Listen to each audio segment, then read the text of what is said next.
I never thought a swimming pool could become the most stressful thing in my life, but Karen had other plans. Karen, the self-appointed queen of the HOA, had somehow convinced herself that my backyard was public property. She wore her perfectly coiffed hair like a crown, oversized sunglasses that hid any hint of guilt, and that infuriating smile that said, "I'm untouchable." It all started innocently enough. One Friday afternoon, after a long week at work, I came home craving a quiet swim. I'd been looking forward to this moment all week, a cold drink in hand, the sun on my face, floating peacefully in my own pool. I opened the back gate and froze.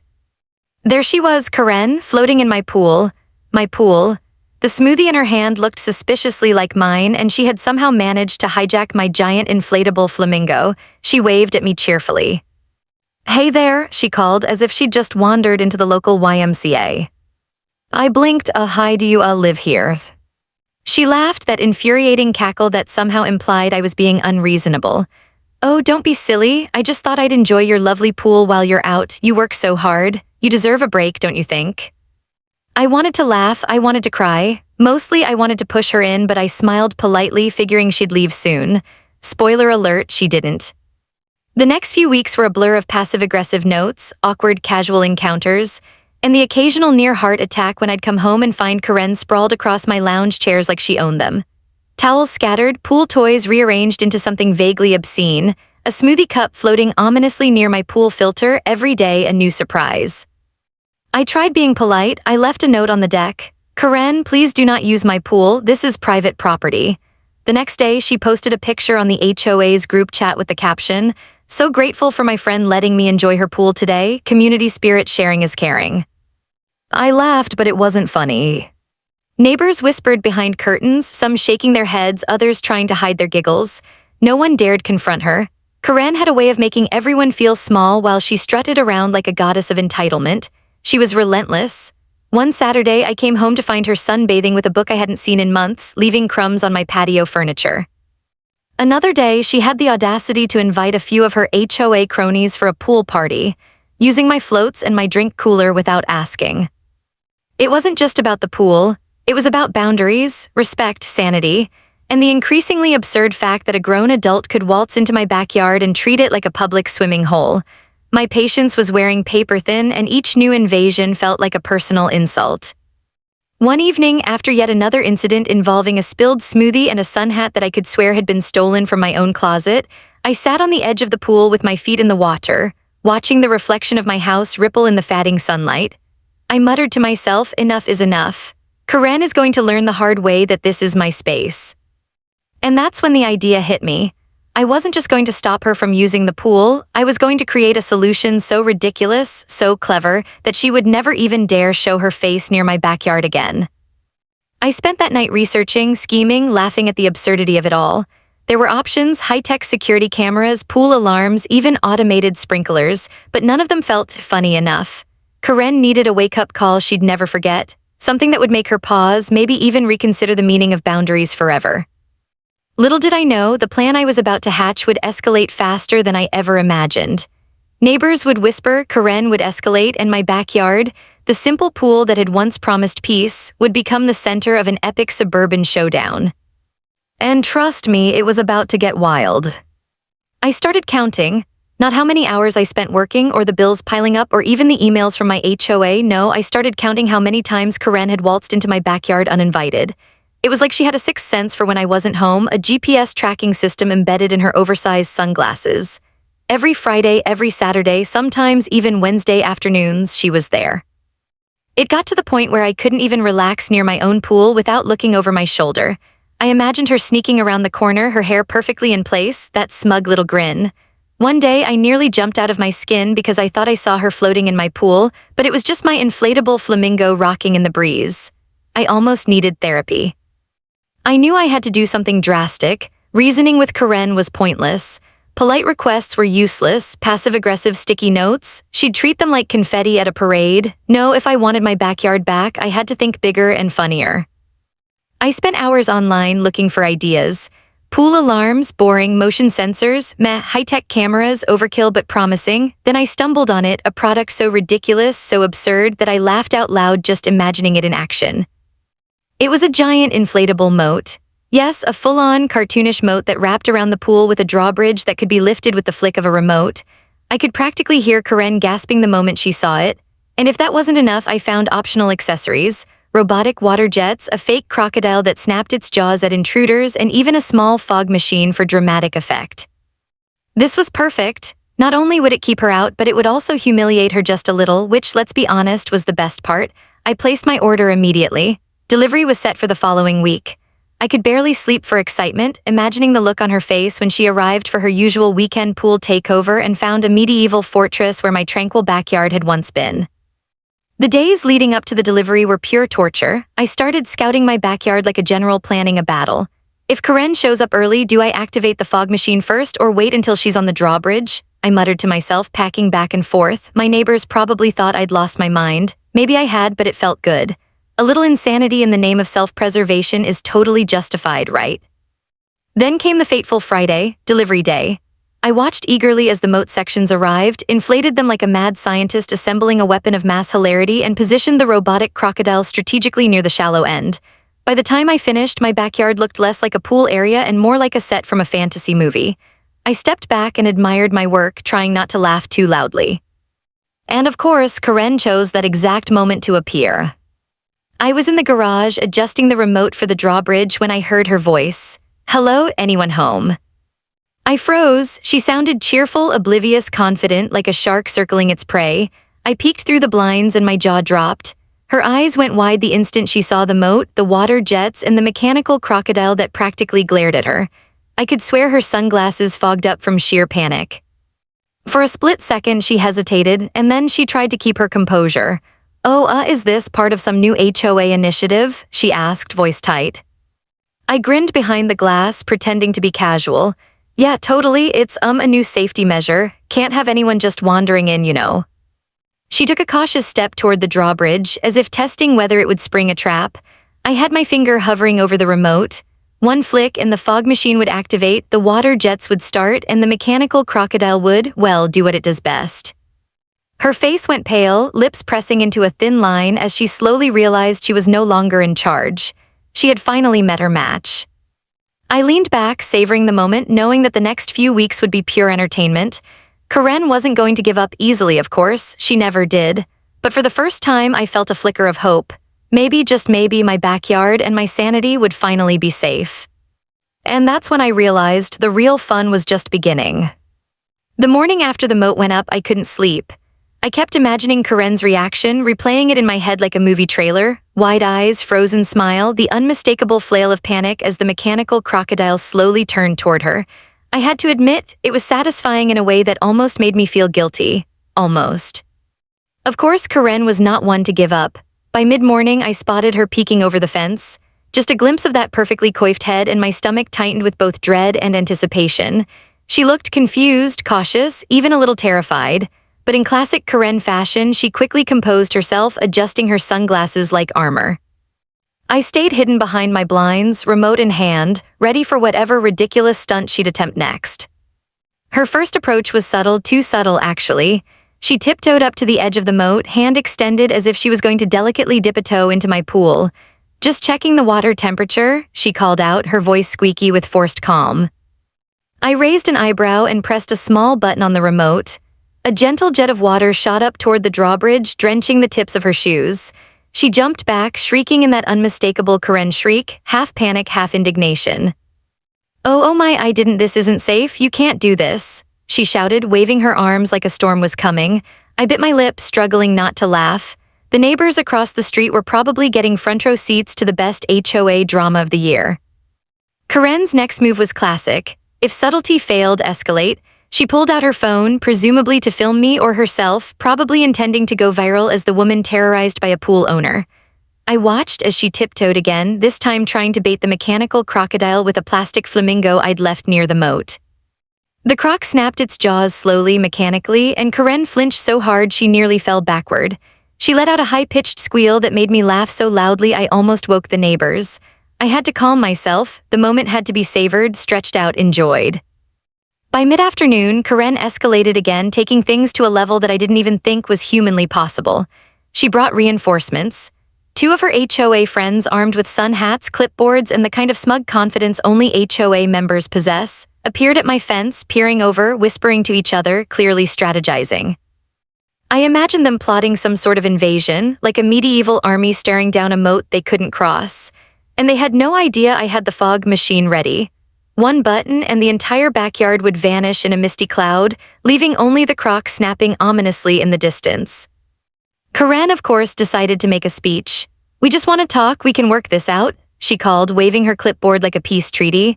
The croc, unfazed by her or her tiny army, slowly turned its head toward her. I swear I could see her smile twitching as she realized she might have underestimated me. By the time I stepped onto the patio, ready to confront them politely, Karen was already trying to negotiate. "Maybe we can have a schedule, times when I can use your pool," I just thought. "Karen," I said, holding back laughter, "this is my pool, you've had more than enough times." I gestured toward the moat, the jets, the croc, even the drawbridge with its ominous chains. "If you'd like to continue your swimming routine, you'll have to invent a way to get past this." Her eyes widened. The sunglasses slipped down her nose just enough for me to see the panic. She glanced at her friends, who were equally horrified, and for a split second I thought she might actually back down. But Karen never backs down. Instead, she did the unthinkable. She crouched behind a bush, whispering something that sounded like a plot to distract the croc. I smirked. Let the games begin. That was the first day my backyard transformed from a peaceful retreat into a stage for the most ridiculous battle of wills I'd ever witnessed. And I knew, deep down, this was just the beginning. Karen wasn't done. She never was. But for the first time, I felt prepared. I had the moat, the croc, the fog machine, and most importantly, the sheer audacity to finally stand my ground. And I knew one thing for certain. Karen would never just stroll into my pool again without consequences. By the time Saturday morning rolled around, I could barely contain my excitement. The moat was fully inflated, the mechanical crocodile was perfectly positioned, and the fog machine was ready to turn my backyard into a foggy fortress of doom. I even added a few extra touches, a small beware of crocodile sign for dramatic flair, a tiny drawbridge bell that would ring if anyone stepped too close, and strategically placed water jets for comedic effect. This wasn't just a pool anymore, it was a castle and I was the ruler. Of course, Karen showed up. She always showed up.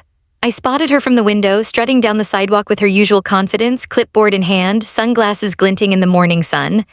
I swear she walked like she was about to deliver a TED Talk about her rights as an HOA member, fully expecting to waltz into my backyard without consequence. I stayed hidden, savoring the moment. One false step and the fog machine would engulf her, the jets would spray her feet, and the mechanical crocodile would lunge, just enough to make her reconsider every life choice that had led her here. Karen paused at the edge of the moat, her expression a perfect mix of confusion, disbelief, and anger.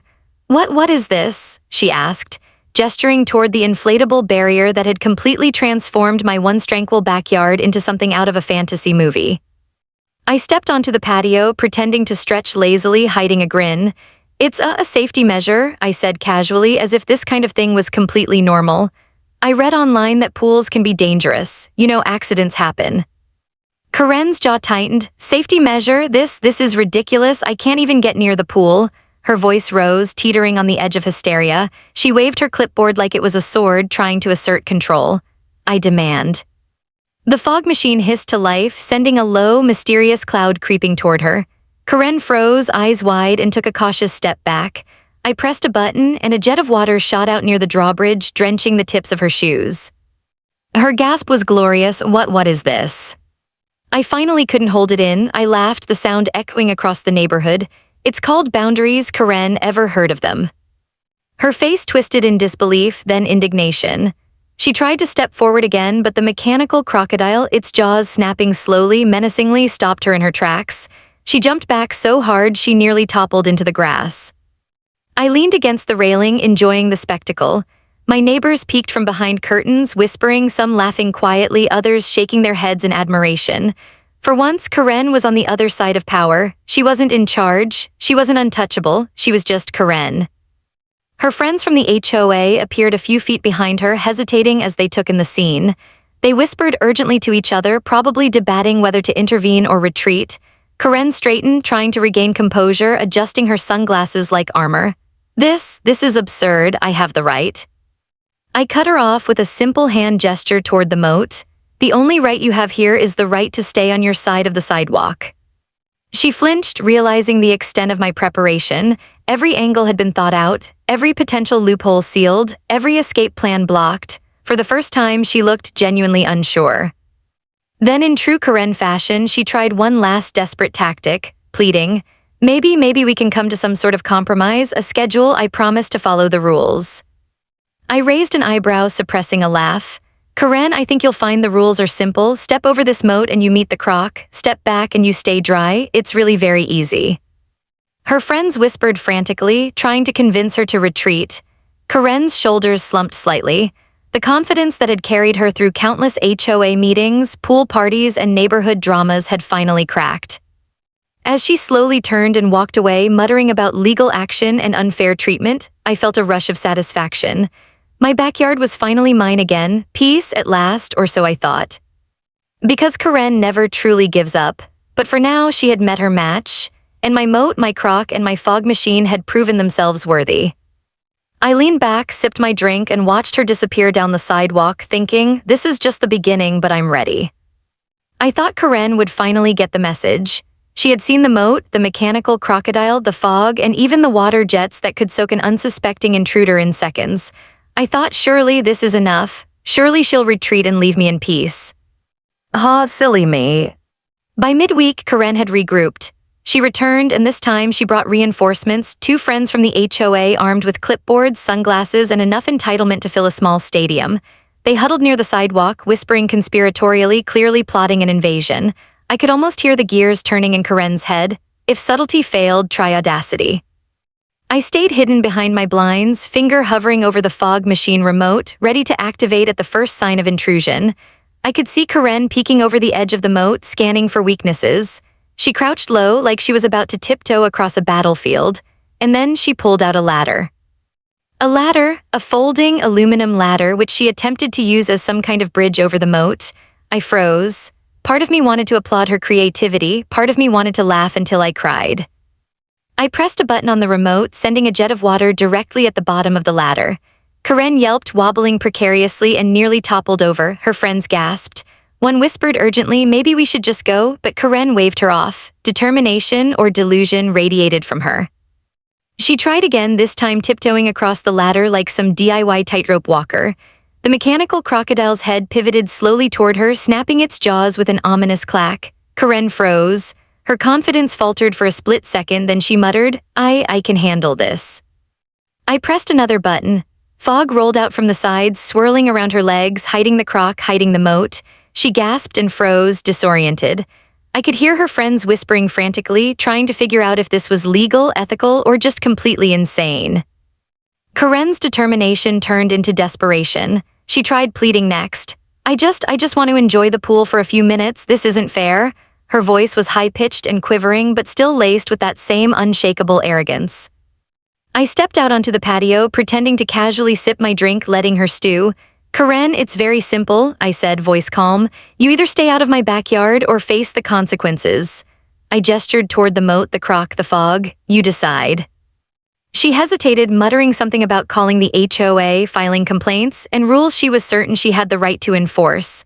But then she looked at the drawbridge, then at the moat, then at the crocodile snapping its jaws in slow, calculated menace, and something inside her shifted.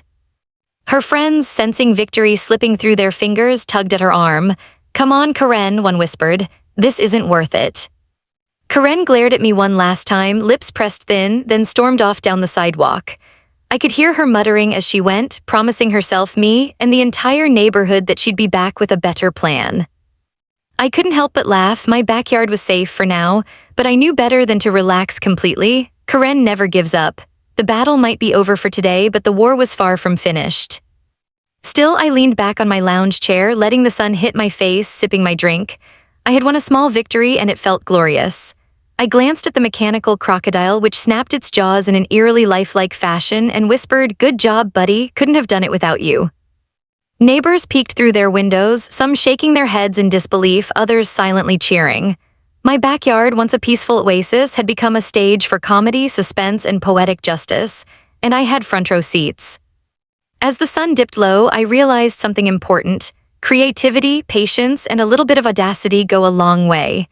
Karen had underestimated me, and now she was learning the hard way that private property is, well, private. And somewhere in the distance, I could swear I heard her plotting her next ridiculous stunt. But this time, I'd be ready. I had my moat, my crock, my fog, and most importantly, my sense of humor intact. The war might not be over, but for now I had won. The following weekend, I knew it was coming. Karen wasn't the type to admit defeat. She had retreated, yes, but anyone who knows Karen understands that retreat is just the calm before the next ridiculous storm. I had prepared for her return, and this time I was ready to savor the moment. It was mid-morning when I spotted her car slowly cruising down the street, sunglasses on, clipboard clutched like a weapon. I stepped onto my patio and took a deep breath.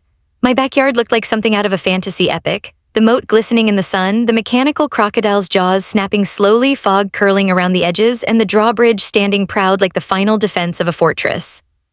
Karen stepped out of her car and froze mid-step. Her eyes widened behind those infamous sunglasses.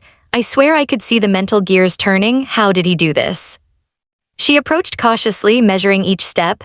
I remained calm, sipping my iced tea, pretending to water the plants. But my finger hovered over the fog machine remote. This was it. The showdown, the moment of truth. Karen's first tactic was classic, intimidation. She stomped toward the moat, arms akimbo, as if sheer force of personality could somehow dissolve the barrier. "This is ridiculous, I have the right," she shouted, only to pause as the mechanical crocodile slowly pivoted toward her. Its jaws clicked in perfect rhythm with her heartbeat, I imagined. She jumped back, eyes wide. I pressed a button, sending a sudden burst of water from the jets toward her feet. She yelped, hopping in place, trying to maintain dignity while being thoroughly drenched.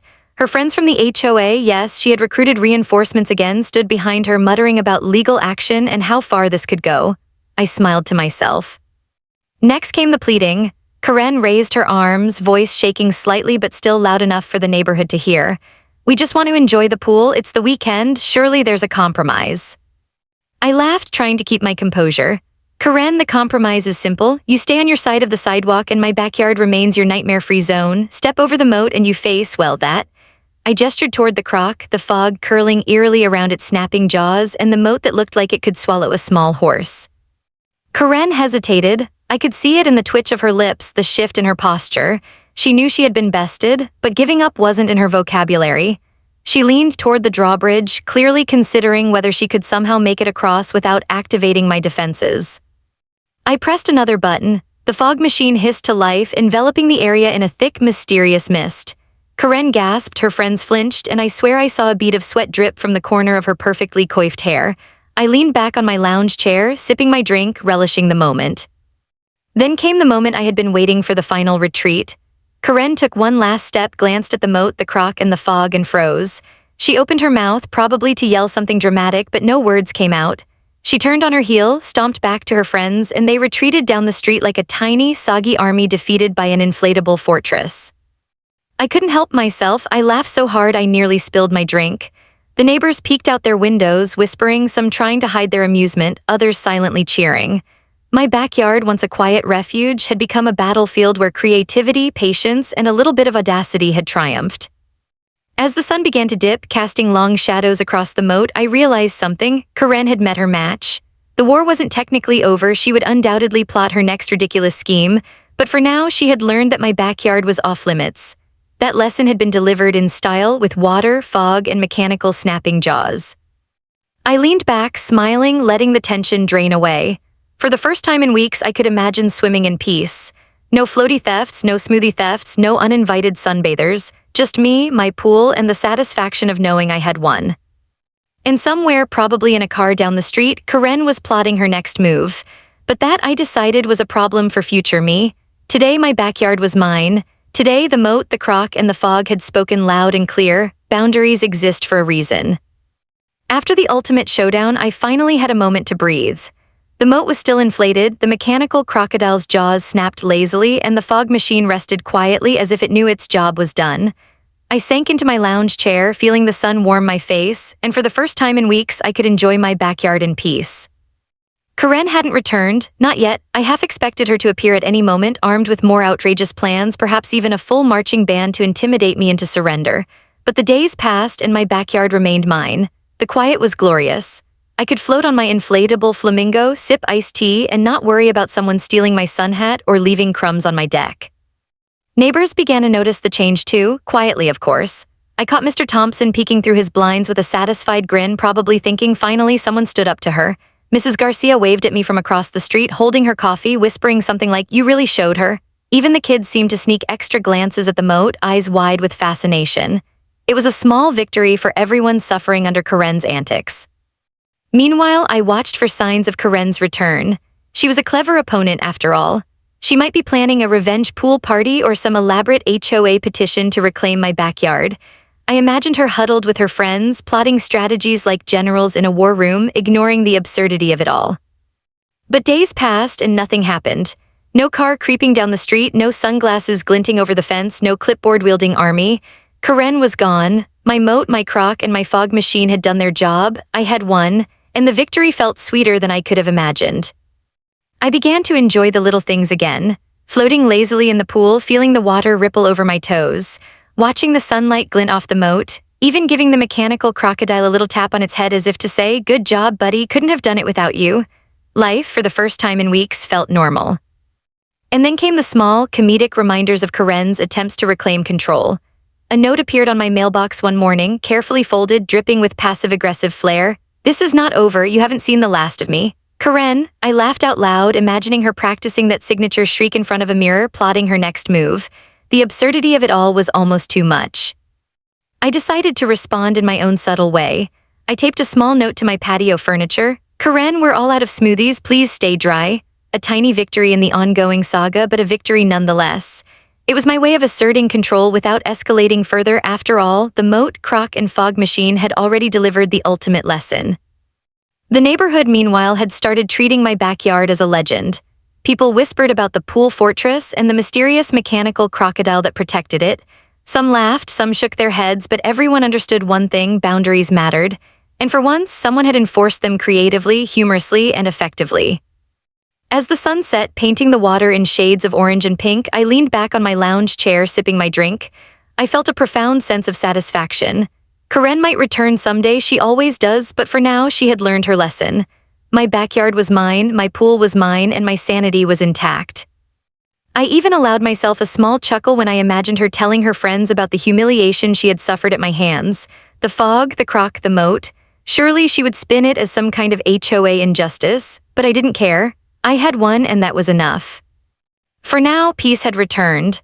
The water sparkled, the mechanical crocodile rested, and the moat stood as a testament to creativity, persistence, and a little bit of audacity. And somewhere deep down, I knew the neighborhood was secretly cheering too. Because this wasn't just about a pool. It was about standing up, having fun, and proving that even the most audacious HOA queen couldn't trample over boundaries when faced with a little creativity and a lot of humor. Weeks had passed since Karen's last disastrous attempt. The moat remained inflated, the mechanical crocodile still snapped lazily at anyone foolish enough to approach, and the fog machine rested quietly, ready to unleash chaos at a moment's notice. I had begun to think that maybe, just maybe, peace had finally returned to my backyard. And then one Saturday morning, a neighbor waved at me from across the street, grinning like he had front row seats to a show. "Looks like Karen finally given up," he whispered. I raised an eyebrow, skeptical, but the truth was obvious. Karen hadn't been seen, no peeking over fences, no clipboard-wielding reinforcements, no passive-aggressive notes. She was gone. For the first time in months, I could float in my pool without looking over my shoulder. I could sip my iced tea, listen to music, and even play with my flamingo floaties without fear of intruders. The victory felt sweet, not just because Karen had been kept at bay, but because I had defended my space in a way that was creative, humorous, and undeniably effective. I took a slow lap in the pool, thinking about everything that had happened: the shrieks, the fog, the mechanical crock, the moat that had transformed my backyard into a fortress of fun and justice. I couldn't help but laugh at the absurdity of it all. A pool, a few inflatable defenses, and one very audacious HOA queen had led to the most ridiculous, yet satisfying standoff in suburban history. The neighborhood seemed to agree. People waved, whispered behind curtains, and even stopped by occasionally just to peek at the moat and the crock. I had unintentionally become a legend, the homeowner who had finally outsmarted Karen. It felt good knowing that others in the neighborhood now understood. Boundaries are serious business. Of course, Karen had left one final parting shot, A small, folded note appeared on my mailbox, dripping with passive-aggressive flair. "This isn't over, you'll regret this." "Karen," I laughed, tearing it open and reading it aloud to no one in particular. "You'll regret this," I muttered, shaking my head. "Sweetie, I don't think you understand, I already won."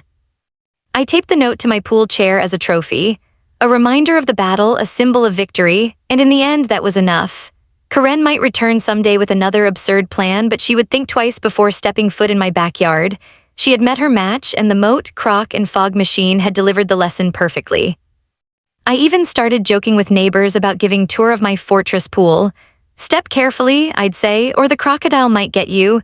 They laughed, of course, and I couldn't blame them. It was ridiculous but effective. It was a story worth telling. In the evenings, I'd float on my flamingo, sipping a cold drink, watching the sun dip below the trees, and just enjoy the peace. The pool was mine again. My backyard was mine again. And for the first time in months, I didn't feel the creeping dread of knowing Karen could appear at any moment.